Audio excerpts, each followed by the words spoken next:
যখন তুমি তোমার স্ত্রীকে বউ করে বাড়িতে নিয়ে আসবে, ওয়াপার বেটি ছেলের দিকে তোমার ধ্যান যাবে না, ওয়াপার বেটি ছেলের দিকে তোমার নজর যাবে না। আল্লাহ যে তোমাকে চোখ দিয়েছে দেখার জন্য, তুমি মন্দ কাজে তুমি যাবে না, জেনা ব্যভিচারে তুমি যাবে না। তুমি নিজের স্ত্রীর কাছে থাকবে, নিজের স্ত্রীর কাছে তোমার মনটাকে ঠান্ডা করবে, তোমার স্ত্রীকে দেখে তোমার চোখ দুটাকে জড়িয়ে নেবে, ওয়াপার বেটি ছেলের দিকে তোমার চোখটা যাবে না। এক নম্বর হেফাজত, এক নম্বর লাভ। দুই নম্বর রাসূল বলেছেন ওয়া আহসানুল ফারজে, আল্লাহ রাব্বুল আলামিন মানুষকে যে শারামগা দান করেছেন, নর হোক কিংবা নারী হোক, এইটা শারামগার কাজটা এক নারী এক পুরুষে পূর্ণ হবে। আল্লাহ রাসূল বলেছেন উম্মত, যখন তুমি বউ করে স্ত্রীকে বাড়িতে নিয়ে আসবে, তোমার মনের ক্ষুধা যখন জাগবে, তোমার যখন খয়েশটা জাগবে, তখন তোমার স্ত্রীর সাথে তুমি নিজের মনটাকে পূরণ করবে। এই কাজটা যদি করো তাহলে তোমার মনের আরমানটাও পূর্ণ হয়ে যাবে। ওয়াপার বেটি ছেলেটাকে দেখে তোমার কিন্তু মন জাগবে না। এবার বলবেন মাওলানা আপনার কথাটা বুঝে নিলাম, স্ত্রী বাড়িতে আছে, স্ত্রীকে দেখে রাসূল বলেছেন তোমার চোখের হেফাজত হয়ে যাবে, তোমার শারামগার হেফাজত হবে। কিন্তু মাওলানা জি, আমি বাজারে চলে গেলাম, আমি চকে চলে গেলাম, আমি রাস্তা দিয়ে হাঁটছি, একটা খুব সুন্দর আমি মেয়ে ছেলেকে দেখলাম, খুব একটা ওয়াপার নারীকে আমি দেখলাম। যখন তার দিকে আমার নজরটা পড়ে গেল, আমার মন খানা কেমন কেমন করতে শুরু হলো। মন খানা কত রকম কথা বলে আল্লাহ রে, এই বেটি ছেলে যদি আমার স্ত্রী হয়তো কত ভালো হতো, তার সাথে আমি দুটো কথা বলতে পেতাম, তার পাঞ্জরে একটু আমি বসতে পেতাম।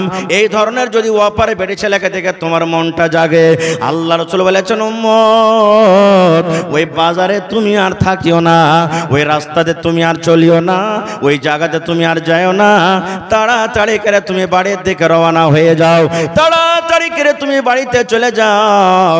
আর বাড়িতে যাওয়ার পর তোমার স্ত্রী বাড়িতে আছে, স্ত্রীকে ঘরের দিকে তুমি ডেকে নাও। আর ঘরের দিকে ডাকা পর তো ওই একটা ওয়াপারে বেটি ছেলেকে দেখে তোমার মনটা যে জেগেছে, ওই তোমার আশাটা তোমার স্ত্রীর কাছে পূর্ণ করে নাও।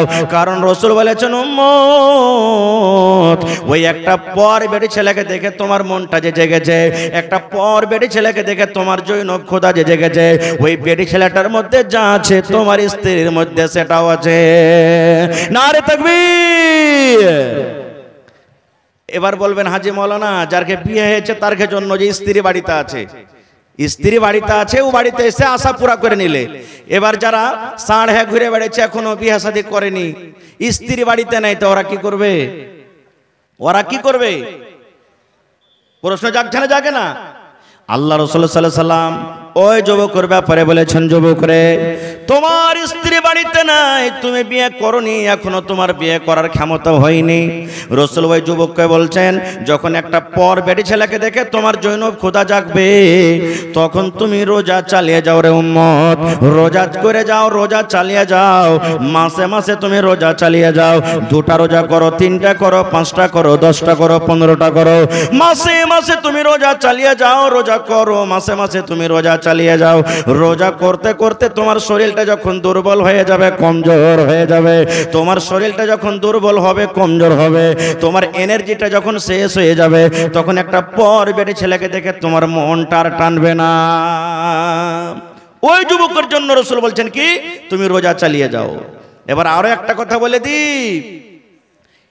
এই যে বাড়িতে স্ত্রীকে নিয়ে আসলেন, নিয়ে আসার পর সব সময়তে ইবাদত বান্দেগি ইদিক ওদিকে যদি আমরা থাকি, আর আমি আগতে বলেছি যে নিকাহ বিবাহটা একটা এমন রিশতা, এটাকে জানার জন্য ইলমের দরকার আছে। যেমন একটা সহিহ হাদিস আপনাদের সামনে তুলে ধরি। আল্লাহর নবীর জামানাতে যারা মক্কা থেকে হিজরত করে মদিনায় চলে গেলেন, তারাকে মুহাজির বলা হয়েছে, আর মদিনাতে যে সাহাবায়ে কেরাম আছেন তারাকে আনসার বলা হয়েছে।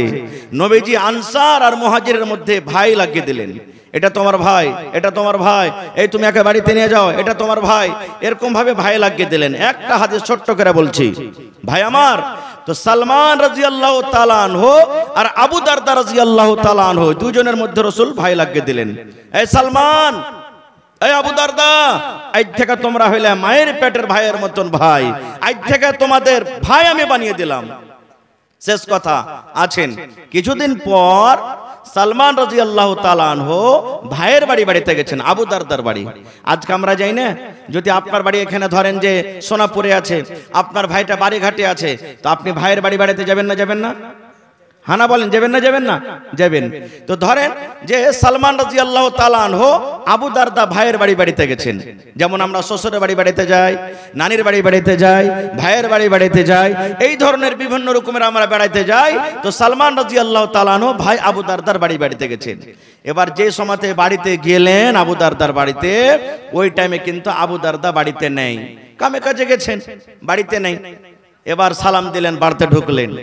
ঢোকা পর সালমান রাদিয়াল্লাহু তাআলা আনহু আর ভাবিকে দেখছেন, আবু দারদার স্ত্রীকে, যে সিথে টিঠা করে নয় ভাই, চুল গলা উস্কো খুস্কো হয়ে আছে, মরিচের যেমন গা ঝাঁকড়া মাকড়া হয়ে থাকে না, ওরকম ঝাঁকড়ি মাকড়ি হয়ে আছে চুল গলা, সিথে টিঠা করে নাই। কতদিন থেকে যে মুখখানে তেল টাল দেয়নি তো সেটা আল্লাহ জানে। কাপড় খানটাও একবারে পুরাতন কাপড় পিন্ধা আছে, কোনো সাফ সুতরা রং চঙিয়া কাপড় নয়, মানে লাগে না যে এটা একটা স্বামী আছে, এই মহিলাটার স্বামী আছে, এরকম ভাবে মানে বাড়িতে।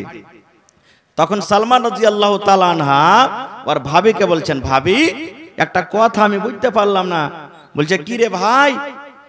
বলছে যে দেখছি তোমার মাথার চুলগালা উস্কো খুস্কো হয়ে আছে, ঝাঁকড়া মাকড়া হয়ে আছে, কতদিন থেকে তুমি চিরুনি করনি, তেল দাওনি, আর তোমার গা হাতটাও দেখছি তুমি চাকচিকন হয়ে নাও, কাপড়টাও দেখছি পুরাতন কাপড় পিন্ধা আছো, খুব একটা ভালো যেরকম কাপড় পিন্ধা মহিলাকে থাকতে হয় ওরকম তুমি এরকম সেজে কুজে নাও, ব্যাপারটা কি? যখন কথাটা বললেন তখন সালমান রাদিয়াল্লাহু তাআলা আনহুর কথাটার উত্তর দিয়েছেন কে? ভাবি, আবু দারদার স্ত্রী। কি বলছেন? রে আমার ভাই সালমান, তুমি বলছো ভাই রে তোমার মাথার চুল কেন চিরুনি নাই, তেল কেন নাই, কার জন্য সাজবো রে ভাই? কে আমার সাজ দেখবে? কে আমার সীতা করা দেখবে? কাকে আমি সীতা দেখাবো? কে আমার নতুন কাপড় দেখবে রে ভাই? আমি নতুন কাপড় যদি পিন্ধি, আমার নতুন কাপড় পিন্ধাটা কে দেখবে? আমি কাকে নতুন কাপড় পিন্ধা দেখাবো? আমি যে মেকআপ করে থাকবো, আমার মেকআপ কে দেখবে? আমি যে সুন্দর হয়ে বাড়িতে সেজে গুজে থাকবো, আমার সৌন্দর্যটা কে দেখবে? আমার মাথাতে চিরুনি করে থাকবো, মাথাতে তেল লাগিয়ে থাকবো, আমার তেলটা কে দেখবে? চিরুনি করা চুল কে দেখবে? কে দেখবে? কার জন্য আমি সেজে থাকবো? যখন কথাটা বলা তখন সালমান বলছেন, ভাবি কেমন কথা তুমি বলছো? কাকে দেখাবে তুমি? আরে আমার ভাই আবু দারদাকে তুমি দেখাবে, তার সামনে সীতা করে থাকবে, সুন্দর করে পাউডার লাগিয়ে থাকবে। মানে ওই যুগে পাউডার ছিল না ভাই, বুঝার জন্য বলছি, না তো বলবে মৌলানা তখন তো পাউডার ছিল না। গো কার জন্য তুমি সেজে কুজে থাকবে? কার জন্য তুমি তেল মেখে থাকবে? আমার ভাইয়ের জন্য থাকবে। এই যুগেকার মহিলার মতন তো নয়। ভাইয়ের যখন বিয়ে লাগবে তখন সন্ধ্যের বেলাতে রাতের বেলাতে পুরুষকে বলবে, হাজি হারগে হোদলার যে বিয়ে লেগেছে তো বইরাত যাবো, এখানে যে ভালো কাপড় গালা নাই, 1000 টাকা দামের কাপড় কিনে দেবে স্ত্রীকে, আর নিজের পুরুষের সামনে পিনবে কতক্ষণ? যতক্ষণ বইরাত যায়নি। পিন্ধে গেল ওইখানে সব পর পুরুষকে দেখিয়ে এলো কাপড়, আর যেমনি বাড়িতে ঢুকবে 2 মিনিটও হবে না কাপড়কে পাল্টে পুরনো একবারে ওই যেগুলাতে কালি ঝালি লেগেছে ওগুলো পিন্ধে থাকবে পুরুষের সামনে। ঠিক না বে ঠিক? হ্যাঁ, পুরুষের সামনে ম্যাডাম হয়ে থাকবে, ওকে দেখাবে না, ও পরের পুরুষকে দেখাবে, ও পরকে দেখাবে। তো বলছে আমার ভাইয়ের জন্য তুমি সেজে থাকবে। এবার তার ভাবি বলছেন, রে ভাই সালমান, তোমার ভাই নেককার মানুষ, তোমার ভাই দিনদার মানুষ, আমার তো তার দরকার নাই। ভাইরে তাইলে শুনে লাও, এই জন্য আমি সীতা করি না, এই জন্য আমি চুলে তেল দিই না, এই জন্য আমি চুলে চিরুনি করি না, এই জন্য নতুন কাপড় পিন্দি না রে ভাই। তোমার ভাই আবু দারদা আছে, দিনের বেলাতে রোজা চালিয়ে যায়, দিনের বেলাতে রোজা করে, রোজা ছাড়ে না, রোজা বাদ দেয় না। 1 মাস তো রমজান মাসের রোজা রাখে, 1 মাস পর আরো যেগুলা পাক দিন রয়েছে, যে সমস্ত দিনে আল্লাহ রোজা রাখার হুকুম করেছেন, ওই নফল রোজা চালিয়ে যায়, নফল রোজা করে। এবার ভাই তুমি জানো, যারা রোজা করে রোজার হালাতে নিজের বেবের সাথে মিলতে পাবে না, না পাবে? পাবে না, রোজার হালাতে বেবের সাথে মিলতে পাবে না। ভাই রে, তাহলে দিনের বেলাতে আমি নতুন কাপড় পিনতে কাকে দেখাবো? ও তো আমার দিকে দেখবে না, ও তো আমার বিছানে দিনের বেলাতে আসবে না, ও তো আমার পাঞ্জরে বিছানে দিনের বেলাতে শুবে না। কাকে দেখাবো রে ভাই? এইবারে সালমান বলছেন, ভাবি গে, তাহলে তুমি রাতের বেলাতে তুমি এগুলা দেখাবে? বলছেন না রে ভাই, না, রাতের বেলাতে হয় না। তোমার ভাই যে আবু দারদা আছে, এশারের নামাজের পর তাহাজ্জুদের নামাজ পড়তে শুরু করে দেয়। এত লম্বা লম্বা করে শোনা পড়ে, এত লম্বা লম্বা তাহাজ্জুদের নামাজ পড়ে ভাই রে। এই নামাজ পড়তে পড়তে পড়তে পড়তে পড়তে ফজরের আজান পর্যন্ত হয়ে যায়। এবার ফজরের পর এবার জানো তুমি আবার সেই পরার দিনের রোজা চালু হয়ে গেল। তাহলে দিনের বেলাতে রোজা করে আর রাতের বেলাতে ও তাহাজ্জুদের নামাজ পড়ে পড়ে রাতটা কাটিয়ে দেয়। তাহলে ভাই তুমি কাকে বলো? আমি কাকে দেখাবো? কে আমার সাজন দেখবে? আমি কার সামনে সেজে থাকবো? তখন বলছে এটাই কথা না তো? হ্যাঁ। বলছে ঠিক আছে। এই গল্প স্বল্প করতে করতে ওর ভাই আবু দারদা বাড়ি চলে এসেছেন। যেমনি বাড়িতে আসা, কত সালাম কালাম গলাগলি, কত পিয়ার মোহাম্মদের কথা। স্ত্রীকে বলছেন, এই উম্মে দারদা, আরে ভাই এসেছে সালমান, খাইতে টেতে দাও না। বলছে তোমার ভাইকে খাইতে দিয়েছি তো। বলছে আমার ভাই বাড়িতে আসবে, তাহলে আমি খাবো, খাই না তো আমি কি করব? বলছে ঠিক আছে, দাও, খানা দাও। সামনে যখন খানা দিয়েছে তখন এবারে আবু দারদা বলছেন, সালমান ভাই তুমি খাও, খাও ভাই তুমি খাও। তখন সালমান বলছেন যে আমি খাবো না একাই। বলছে কেন? বলছে তুমিও আমার সাথে বসো তাহলে খাবো। কি বলছেন? তুমিও আমার সাথে বসো তাহলে খাবো। বলছে সালমান মাফ করো ভাই, আমি রোজা করে আছি, রোজা করে আছি ভাই, তুমি খাও, আমি খাবো না, সন্ধ্যাবেলা তো আমি ইফতারি করব।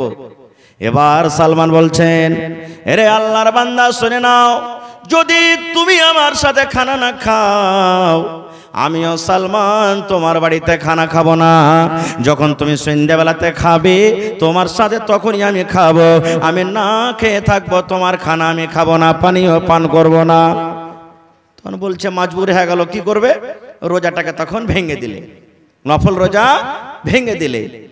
এবারে দুই ভাই দুই বন্ধু মিলে খানা পিনা খেলেন। দিন গেল, এশারের নামাজ পড়লেন। এশারের নামাজ পড়ে সালমান বলছেন আমার জন্য এখানটা ঘরে আমার ভাই বিছান করে দিলে, ভাই সালমান তুমি এখানে ঘুমাও। তখন সালমান বলছেন তুমি কোনটা যাবে? বলছে মসজিদে কেন? আমি নফল নামাজ পড়বো। তখন ওর হাত খানটাকে ধরে দিন উঠেলা, আমি কোথায়? যে ঘরে আমার ভাবি আছে, চলো এখন যাও, আমিও পড়বো তাহাজ্জুদ নফল, আমিও পড়বো, এখানেও টাইম হয়নি, তুমি এখন যাও, তোমার স্ত্রী তোমার জন্য ইন্তজার করছে বিছানে, তুমি যাও। এবার সুবহানাল্লাহ, আবু দারদা বলছেন আমি আমার বিবির কাছে থাকলাম। এই করে করে করে করে যখন ঠিক 3 ভাগের 2 ভাগ রাত কেটে গেল, মোটামুটি 1টা 2টা রাত হয়ে গেল, তখন আমার ভাই সালমান আমাকে দরজাতে বলছেন, আবু দারদা ভাই এখন উঠো, তাহাজ্জুদের টাইম হয়ে গেছে। তখন আমি গোসল করলাম, ফরজ গোসল করার পর এবারে তখন ফজরের নামাজ পড়তে যাব। ইতিমধ্যে তখন আমাকে বুঝাইছেন সালমান, কি রে ভাই আবু দারদা শুনে নাও, এ ভাই আবু দারদা তুমি শুনে নাও, সমস্ত হককে বাদ দিয়ে তুমি এক আল্লাহর হক আদায় করবে রে ভাই। এরকম ইবাদতে আল্লাহ খুশি হবে না, এরকম ইবাদত আল্লাহর দরবারে তোমার কবুল হবে না। ও ভাই আবু দারদা শুনে নাও, তোমার উপরে তোমার চোখের হক রয়েছে। তুমি গোটা রাত তুমি রোজা রাখো, এবার গোটা রাত তুমি তাহাজ্জুদের নামাজ পড়ে পড়ে তেলাওয়াত করে যে রাতটা কাটিয়ে দাও। এই চোখকে আরাম দিতে হবে, এই চোখকে আল্লাহ রাব্বুল আলামিন দেখার জন্য আরামের জন্য করেছেন। এই ভাই আবু দারদা শুনে নাও, আল্লাহ রাব্বুল আলামিন তোমাকে যে একটা বডি দান করেছেন, এই বডিটার হক রয়েছে, তাকে আরাম দিতে হবে। তোমার বাড়িতে যে মেহমান আসবে, মেহমানের সাথে তোমাকে খেতে হবে, 2টা ভালো মন্দ গল্প করতে হবে। তোমার উপরে তোমার মেহমানের হক রয়েছে। তোমার বাড়িতে তোমার যে বাচ্চা আছে, বাচ্চার সাথে একটু কথা বলবে, বাচ্চাকে আদর দিবে, প্যার করবে, এই বাচ্চার তোমার উপরে হক রয়েছে। এই ভাই আবু দারদা শুনে নাও, তোমার বাড়িতে তোমার স্ত্রী রয়েছে, স্ত্রীর সাথে তুমি একটু আদর করবে, স্ত্রীকে ভালোবাসবে, স্ত্রীর সাথে ভালো মন্দ কথা বলবে, আর তুমি সমস্ত হককে বাদ দিয়ে তুমি যদি এক আল্লাহর হক আদায় করো, বিবির হককে যদি মেরে দাও, বিবির হক মেরে আল্লাহর হক আদায় করো, মেহমানের হককে মেরে যদি আল্লাহর হক আদায় করো, যদি বাচ্চারকে হক মেরে তুমি এক আল্লাহর হক আদায় করো, তাহলে এরকম ইবাদতে রব্বুল আলামিন খুশি হবেন না, আল্লাহ বেজার হয়ে যাবেন।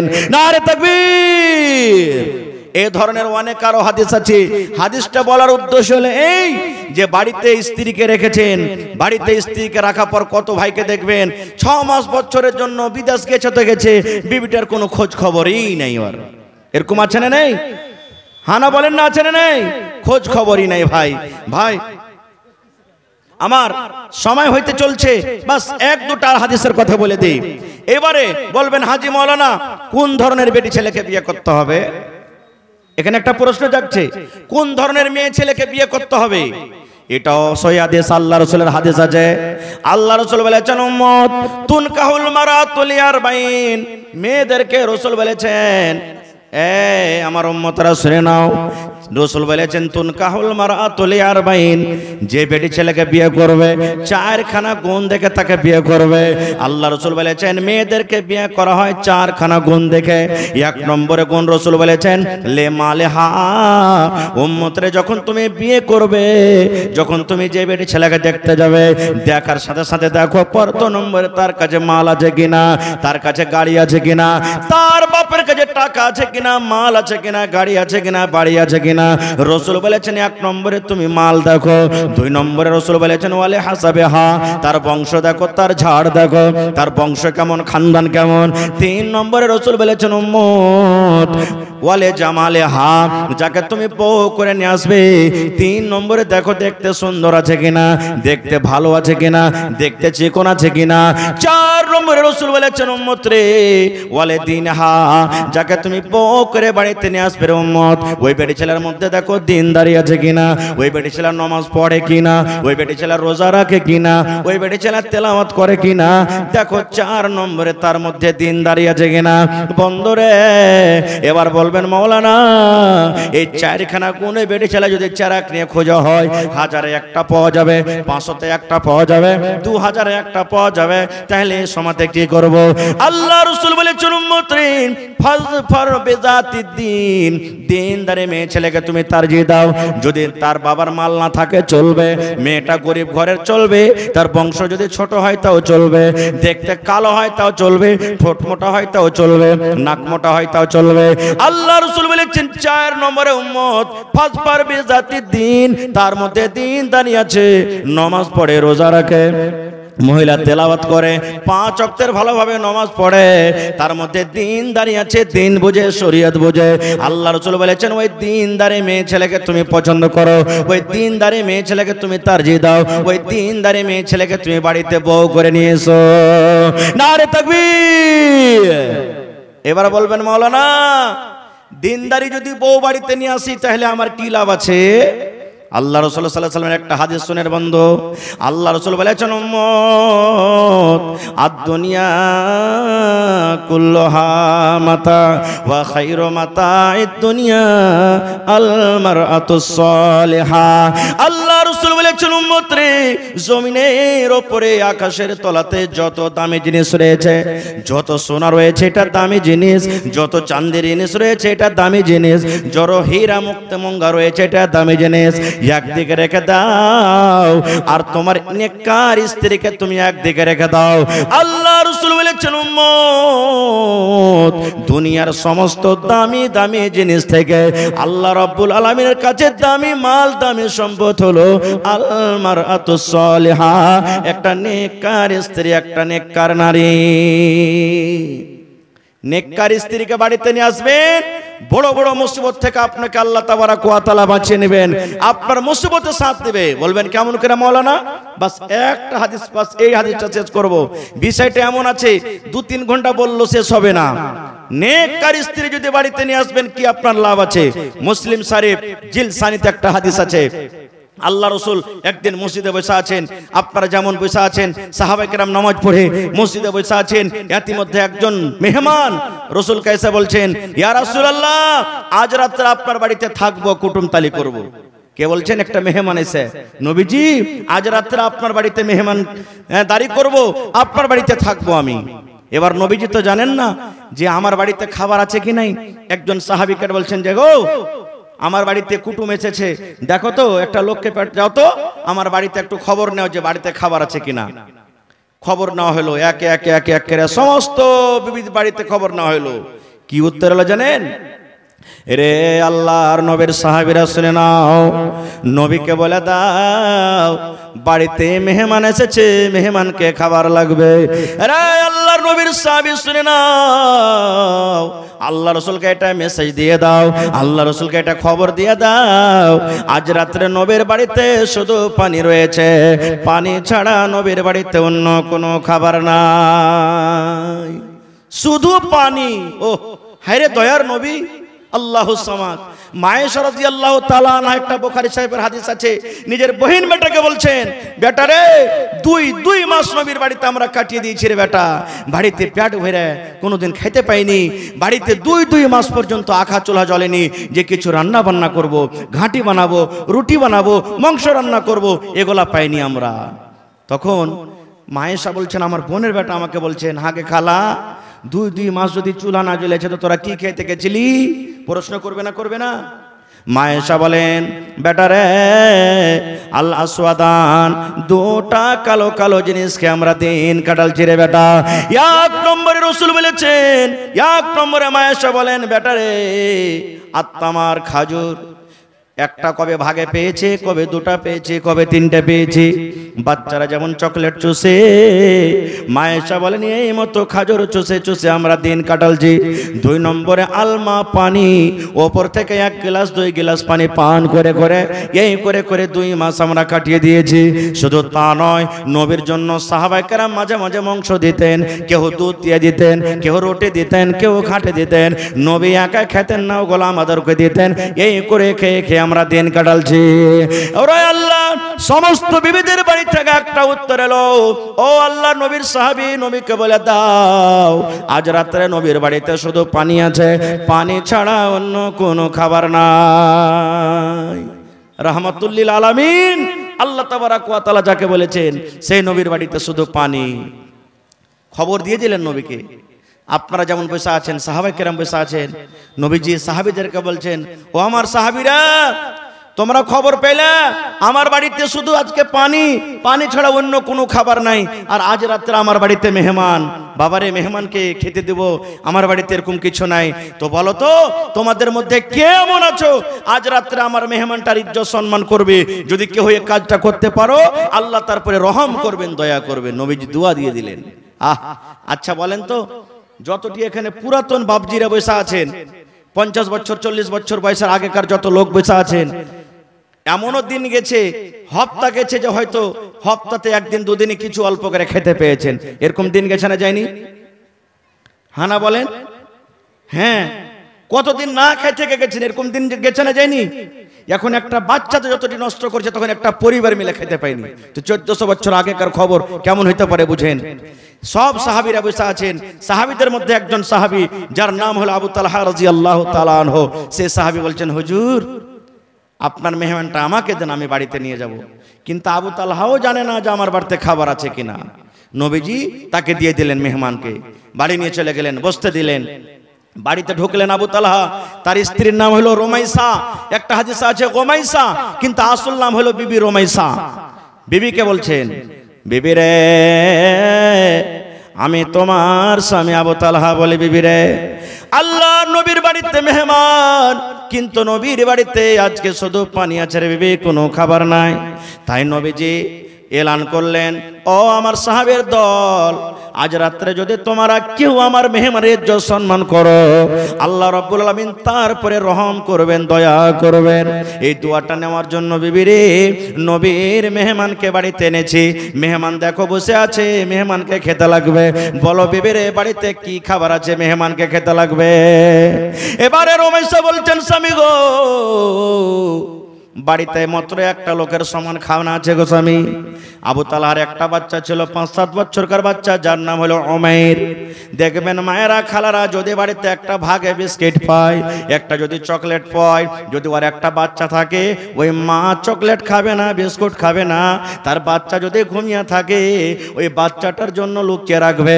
ওই ছেলেটা যখন মা মা বলে ডাকবে, মা কিছু দাও, ছেলেটাকে দিবে বলে লুকিয়ে রাখবে। এই মতো রমেশা বলছেন, স্বামী গো, আমার বাচ্চাটা যে ঘুমিয়ে আছে সেই বাচ্চাটাকে খেতে লাগবে, ঘুম থেকে উঠে মা মা বলে ডাকবে, মা খেতে দাও, এরকম ভাবে তাকে কিছু খেতে লাগবে। এই খেতে দেওয়ার জন্য অল্প কিছু খানা কিংবা খাজুর আছে, একটা লোক যদি খায় পেট ভরবে, আর সাথে সাথে যদি আপনিও তার বসে যান কিন্তু পেট ভরবে না। একটা লোকের খানা দুজন খেলে পেট ভরবে, মেহমানের ভরবে? ভরবে না। খো আবু তালহা রাদিয়াল্লাহু তাআলা আনহু বলছেন, আল্লাহ কি করব? আর ওই টাইমে মদিনাতে একটা নিয়ম ছিল, মেহমানের সাথে বাড়ির লোক যতক্ষণ খেতে না বসবে ততক্ষণ মেহমান কিন্তু খানা খাবে না। ভাবা চিন্তা করতে লাগলেন, রাত হয়ে গেল, আল্লাহ কি করব? এই করতে করতে আল্লাহ তাবারাক ওয়া তাআলা তাকে বুদ্ধি দিয়েছেন। বিবিকে ডাক দিয়ে বলছেন, বিবি রে, একটা তোমাকে বাহানা করতে হবে রে বিবি, একটা তোমাকে ছলনা করতে হবে। এবার বলছেন, স্বামী গো কি করতে হবে বলেন, আমি তৈয়ার আছি। হায়রে নেককার স্ত্রী দেখেন, নেককার বিবির গুণ দেখেন, নেককার স্ত্রীর সিফাত দেখেন। এবার বলছেন, বিবি রে, আমরা যখন দুইজন খেতে বসবো তার আগে তুমি দাস্তারখানটা লাগাইয়া দাও, আর তুমি পানি টানি দিয়ে দাও, আর বাড়িতে অল্প যে খাজর কিংবা খানা আছে তুমি খানাটা লাগিয়ে দাও, আর বাড়িতে যে চারাক আছে বিবি রে, ওই চারাকের ফিতে পলি থেকে তুমি ছোট্ট করে দাও, চারাক যেন টিম টিম টিম টিম করে জ্বলে, চারাকে যেন আলো না হয়। আমি তখন ডাক দিয়ে বলবো, বিবি রে, এই চারাকে তেল নাই নাকি? দেখো চারাকে আলো হয় না, টিম টিম টিম টিম করে চারাক জ্বলে। তখন তেল ঢালার বাহানাতে তুমি চারাকটা ভিতরে নিয়ে চলে যাবে, তেল ঢালার বাহানাতে ঘরে চারাক নিয়ে বসে থাকবে, আর অন্ধকারে বসে বসে আমরা দুইজন খাবো। আমি শুধু থালাতে হাত দিব আর মুখে দিব, আমি থালাতে হাত দিব আর মুখে দিব, আমি কিন্তু খানা খাবো না। মেহমান যাতে মনে করে আবু তালহাও আমার সাথে খানা খায়, বুঝতে না পারে মেহমান যে আবু তালহা খানা খায় কিরকম ভাবে, শুধু থালাতে হাত দেয় আর মুখে দেয়। তাই করা হলো, খানা রেডি করে দেওয়া হলো, চারাকের পলি থেকে ছোট্ট করা হলো। দুইজন বসে গেলেন। আবু তালহা বিবিকে বলছেন, বিবি এই দেখো তো চারাকে তেল নাই নাকি, তেলটা তুমি ঢেলে নিয়ে এসো। তেল ঢালার বাহানাতে চলে গেলেন। আবু তালহা রাদিয়াল্লাহু তাআলা আনহু বলেন, সেই রাত্রে ওরে আল্লাহ, আল্লাহর কসম করে বলি, আমার বাড়িতে যা খাবার ছিল আমি সমস্ত খানা মেহমানকে আমি খাইয়ে দিয়েছি। আমি শুধু থালাতে হাত দিয়েছি আর মুখে দিয়েছি, থালাতে হাত দিয়েছি আর মুখে দিয়েছি, সমস্ত খানা আমি মেহমানকে খাইয়ে দিয়েছি। শেষ কথা, ফজরের আজান হলো, নমাজ পড়তে চলে গেলেন। নমাজ পড়ার পর নবীজি মুক্তাদির দিকে ঘুরলেন, দেখছেন আবু তালহা পাঞ্জরে সামনে বসে আছেন। আবু তালহার দিকে দেখে নবীজি একটু মুচকি মুচকি হাসতে লাগলেন। আবু তালহা বলছেন, হুজুর মেহমানের কি মান সম্মান করতে পারেনি বলে আপনি হাসছেন? দয়ার রাসূল বলেন, আবু তালহা রে, ওরে আল্লাহ, তুমি আজ রাতে তুমি তোমার স্ত্রী মেহমানের সাথে যা করেছো রে বাবা, তোমাদের আমলটা আল্লাহ রাব্বুল আলামিন জিবরিল মারিফাত আমাকে জানিয়ে দিয়েছেন। তোমাদের মিয়া বিবির আমল দেখে আল্লাহ রাব্বুল আলামিন এত খুশি হয়েছেন, এত খুশি হয়েছেন। আল্লাহ রাব্বুল আলামিন তোমাদের ব্যাপারে কোরআন মাজিদে একটা আয়াত নাজিল করে দিয়েছেন, যে কোরআনের আয়াত কিয়ামত পর্যন্ত মানুষরা তেলাওয়াত করবেন। ওয়া ইউসিরুনা আলা আনফুসিহিম ওয়ালাউ কানা বিহিম খাসাস। নারে তাকবীর। ভাই আমার, বলার মেলায় কথা আছে, আমার পর আরো ৩-৪ জন বক্তা আছেন, তারাকে শুনতে হবে। আশা ছিল যে কিছু বলবো, কিন্তু ভাই এই মাদ্রাসার জালসা, যে মাদ্রাসার জালসার প্যান্ডেলের তলাতে আপনারা বসে আছেন, আজকে যদি মাদ্রাসাটা যদি কায়েম না থাকতো, এই জালসাটা হয়তো, জালসাটা না হইলে আপনারা বাড়ি ছেড়ে এখানে আসতেন, এতটি লোক আমরা এই জায়গাতে বসে থাকতাম, কেউ থাকতাম না। ভাই ভাইরে, এই মাদ্রাসা হলো আমাদের জান, এই মাদ্রাসা হলো আমাদের মান, এই মাদ্রাসা হলো আমাদের সম্মান। আজকে এটা মনে করিয়েন না ছোট্টখাটো মাদ্রাসা বলে হ্যাকারত করিয়েন না। আমার শ্রদ্ধেয় মাওলানারা বসে আছেন, জানছেন, আমার নানা জান দেখে এসেছেন। সুবহানাল্লাহ, নবীজি যখন হিজরত করে মদিনায় এলেন, সর্বপ্রথম মসজিদ নববী বানালেন, মাদ্রাসা ওই মসজিদের বারান্দাতে প্রথমে কায়েম করলেন। আপনাদের মতন সাহাবায়ে কেরাম, বড় বড় সাহাবীরা ইলম হাসিল করেছেন। আবু হুরায়রা রাদিয়াল্লাহু তাআলা আনহু, উমর ফারুক রাদিয়াল্লাহু তাআলা আনহু, আবু বকর রাদিয়াল্লাহু তাআলা আনহু, বড় বড় সাহাবায়ে কেরাম ইলম শিখেছেন। কি ইলম শিখেছেন? আজকে যতটি লোক এখানে বসে আছি, যদি বলে দিয়ে ভাই বৈরাত তো গেছেন মেলায়, আশা করছি যতটি লোক আছেন এখানে জীবনে একবারও কম করে বৈরাত গেছেন নাকি? গেছেন না জাননি? হানা করেন, লজ্জার কোনো কথা নেই, গেছেন। এবার যদি বলে দি মৌলভী সাহেব যখন বিহা পড়িয়ে দিলে আর বিহা পড়া পর তখন এই যে দুয়া দেয় একটা দুলহা দুলহানকে, ছেলে মেয়েকে একটা দুয়া দেয়, দুয়াটা কি রে ভাই একটু বলেন তো? হ্যাঁ এটা জানি নাকি কোন ফের দুয়া আছে? বিহা পড়া হয়ে গেল, এলান হয়ে গেল, ওলিমা লিয়া যাও যে, এই ওলিমাটা কেমন এই জায়গাতে আল্লাহ বাচ্চা রাখে ইনশাল্লাহ কোনোদিন বলবো, ওদিকে আমি যাব না, দুয়াটা আমরা জানি না। ভাই আমার দোয়া শিখালেন। আল্লাহ রাসূল বলেছেন উম্মত যখন নতুন ছেলে এবং মেয়ের বিয়ে হবে, তুমি বরযাত্রী যাও কিংবা না যাও, বিয়েতে তুমি শরীক থাকো কিংবা না থাকো, তুমি শুনেছো তোমার বন্ধু কিংবা গ্রামের কিংবা অমুক গ্রামের কোন ছেলে এবং মেয়ের বিয়ে হয়েছে, তুমি শুনেছো, রাসূল বলেছেন তাকে দোয়া দাও, বারাকাল্লাহু লাক ওয়া বারাকা আলাইক ওয়া জামা বাইনাকুমা ফি খাইর। কোনদিন শিখেছেন কোন মাওলানার কাছে? না, শিখার দরকারই নাই, শিখার দরকারই নাই। আর বিয়ে যে আমরা করব দিনদারি মেয়ে ছেলেকে থোড়ে করব, দেখছি প্রথমটা যে রাসূল বলেছেন দেখো তার বাপের কাছে মাল আছে কিনা, ওই মালটাই আমরা দেখছি প্রথমে যে 3 লাখ টাকা খাই দিতে পারবে।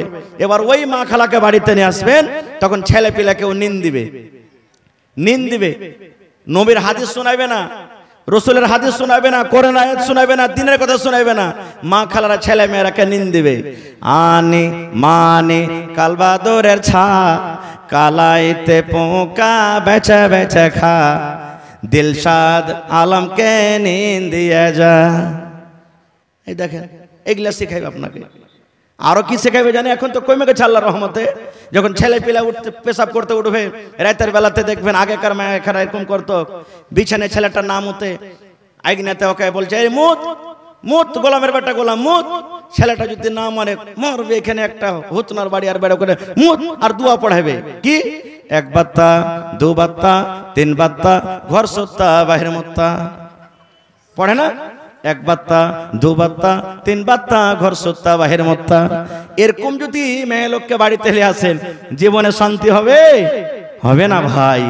এই জন্য ভাইরাকে বলবো এতদিন যা করলেন করলেন, বেটারাকে যেমন পড়াবেন বেটিরাকেও পড়ান। মেলায় মানুষ এটা বলে বেটিরাকে পড়িয়ে কি লাভ আছে রে, ই তো বিহা শাদী হয়ে পরের বাড়িতে ঘুঁটা কুড়াইবে, ছাই তুলবে, থালি মানবে, লোকের বাড়িতে কাজ করে বেড়াবে, আর একে পড়িয়ে কি করবো? না রে ভাই না, সুবহানাল্লাহ। একটা বেটি ছেলেকে পড়ার মানে হলো একটা পিঢ়িকে আপনি পড়িয়ে দিলেন। একটা বেটা ছেলেকে পড়ার মানে হলো একটা লোককে আপনি পড়ালেন, আর একটা বেটি ছেলেকে পড়ার মানে হলো ওর কোখ থেকে যতটি আওলাদ হবে, ওর কোখ থেকে যতটি ছেলে মেয়ে হবে, ইনশাআল্লাহ সমস্ত ছেলে মেয়েদেরকে দিনের হিসাবে সে চালাবে, দিনদার করবে, চেষ্টা করবে যেন আমার ছেলেরা শরীয়ত বিরোধী না কাজ করে। তো ভাই আমার, এই কোরআনের জন্য, মাদ্রাসার জন্য আপনাদের এই গ্রামটাতে আমি নতুন এসেছি, এলাকাতে এসেছি আলহামদুলিল্লাহ। তবে আজকের মাহফিলে দেখি কোন আল্লাহর বান্দা আছেন একটা লোক 10,000 টাকা দান করতে পারবেন? দেখি কোন আল্লাহর বান্দা এমন আছেন একটা লোক 5,000 টাকা দান করতে পারবেন? এবং দেখি 50 জন আল্লাহর বান্দা এমন আছেন 1000, 2000, 500, 1000, 2500 করে 50টা লোককে দিতে পারবেন? 3100 টাকা মহিলা প্যান্ডেল থেকে